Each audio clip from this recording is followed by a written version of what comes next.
Vitraux, ce que la lumière ne dit pas. Je m'appelle Ellie et je répare la lumière quand elle se casse. Officiellement, je suis restauratrice de vitraux, je démonte des panneaux qui ont survécu à des guerres, à des mariages, à des pluies acides, et je leur redonne un présent supportable. Dans mon atelier, une table lumineuse ronronne comme un chat discipliné, le papier calque garde la mémoire des décisions, les fragments de verre s'alignent sur un feutre vert comme des notes patientes. On me confie des saints délices, des anges d'école et des soleils naïfs. Je rends des lignes qui tiennent et des couleurs. Le mardi où j'ai commencé à soupçonner le monde de mal placer une pièce, j'ai reçu 2 colis. Le premier venait d'une église de la vallée, une fenêtre ronde fendue en deux, Sacré-Cœur à demi battu, écrivait le curé sur un post-it humble. Le second arrivait d'une quincaillerie où je n'ai aucun compte, un rouleau d'adhésif cuivre Le Bon et une facture au nom de Sophie. Un effort pour moi, une erreur, le fournisseur me disait vaguement quelque chose, comme un prénom croisé dans un couloir. J'ai posé le cuivre près du cœur sacré. À midi, j'ai pris un café dehors, j'aime écouter le ciel casser ses nuages au-dessus de la gare. En payant, mon téléphone s'est allumé par accident, la paume à ses réflexes sur l'écran, un mail reçu sur notre adresse commune, merci pour votre passage, l'hôtel des Dômes, date la veille. Heure 13h07 à 16h58, bonus 200 points. Mon cœur a heurté mon sternum comme une baguette contre un vitrail, la monnaie a brûlé ma paume. Il n'y avait rien à conclure, seulement une coïncidence qui marche. On a une règle pour tout ce qui n'est pas encore un désastre, 2 tours du square avant de nommer. J'ai fait 2 tours, les canards n'ont rien réglé. De retour à l'atelier, j'ai posé le mail à côté de la facture d'adhésif. Certaines coïncidences aiment le tandem. J'ai décidé de n'appeler personne et de coller Pluton, cuivre sur les bords d'un cœur fendu, métaphore offerte sans facture. Le soir, Sophie est rentrée, m'a embrassée sur le front et a remarqué « Tu as du rouge à l'index ». Elle s'est adossée au frigo, chez elle c'est le garde à vous. Je devais voir un investisseur à elle expliquer, il venait de Lyon, train serré, toutes nos salles prises. Il a proposé, j'ai terminé pour elle, une chambre de jour. Elle a répondu oui sans adverbe, tu étais seule un temps. Non, Jeanne était là. Jeanne, la photographe qui fait des résidences à l'orangerie, Sophie l'admire en plein jour, ce qui me va tant que c'est de l'admiration. Je n'ai pas crié, je lui ai servi de l'eau, je me suis entendu dire une phrase ridicule et exacte, il nous faut une table lumineuse pour nous, un endroit où poser nos morceaux et voir ce qu'on est en train de découper. Elle a hoché la tête avec un relief de honte. Demain soir, j'ai dit. Le lendemain, j'ai fabriqué une table lumineuse domestique. J'ai déplacé la lampe d'architecte vers la console du couloir, posé une plaque de plexi, glissé dessous une guirlande plate récupérée d'une installation, trouvé un vieux minuteur de cuisine qui sonne comme une horloge honnête. J'ai sketché un papier où j'ai écrit « Planche franche, se dire une chose vraie, un désir net ». Le soir, Sophie a posé sa main à plat sur la lumière comme on jure devant soi. Je commence. Je n'ai pas choisi l'autel pour te blesser, j'ai choisi la facilité. C'est ma vérité à moi à chercher une grammaire. Je n'ai pas peur que tu couches avec quelqu'un, et je finis par dire. J'ai peur que tu deviennes quelqu'un que je ne reconnais pas quand tu la regardes. Nous avons oublié le minuteur, la guirlande a grillé, nous avons ri nerveusement et changé l'ampoule. La clarté nous a trouvés plus modestes.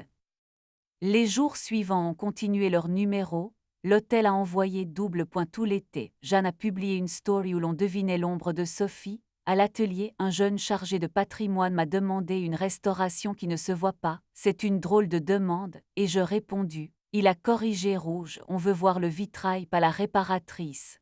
Je l'ai rassuré, je scie en dessous, pas dessus. En mon fort intérieur, j'entendais ma maîtresse de stage, ne déteste pas le plomb.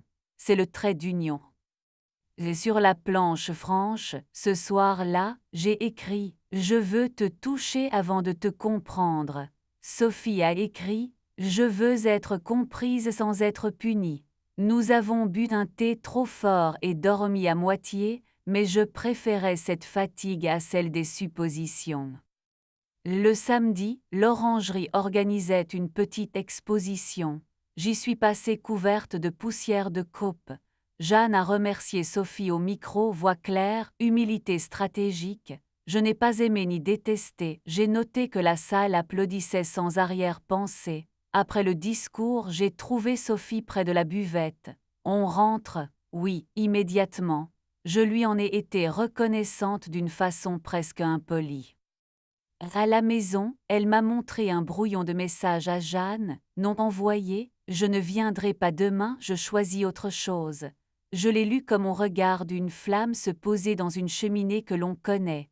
Envoie si tu veux, et je dis.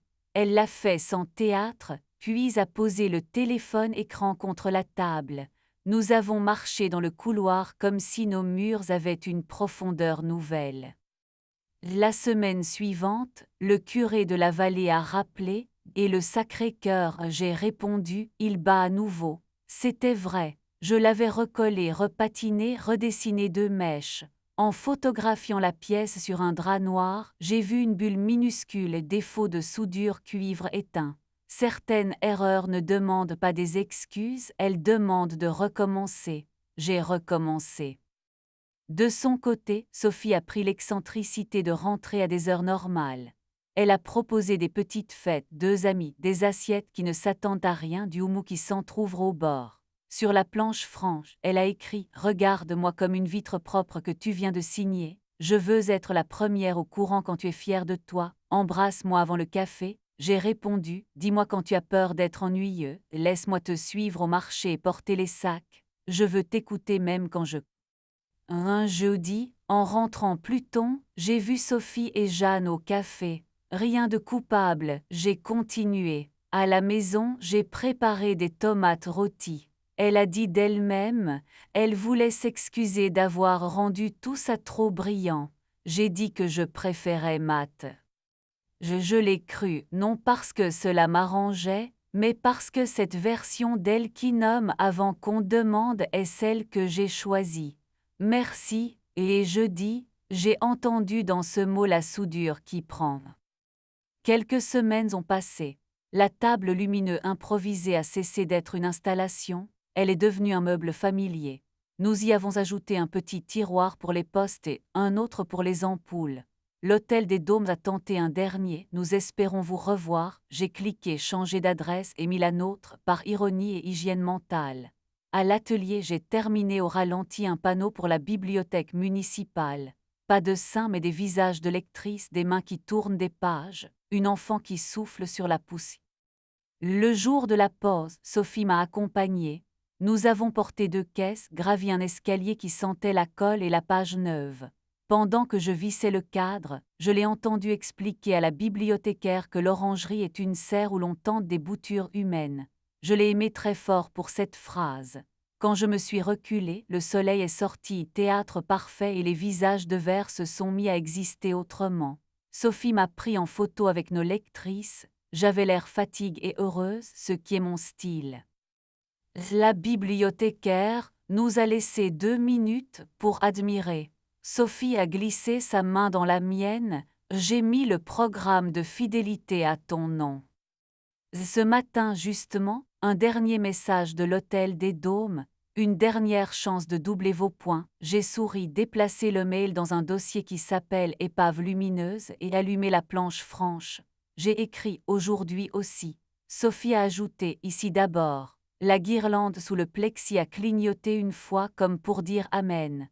Puis je suis partie réparer la lumière des autres avec l'intention enfin de ne pas abîmer la mienne.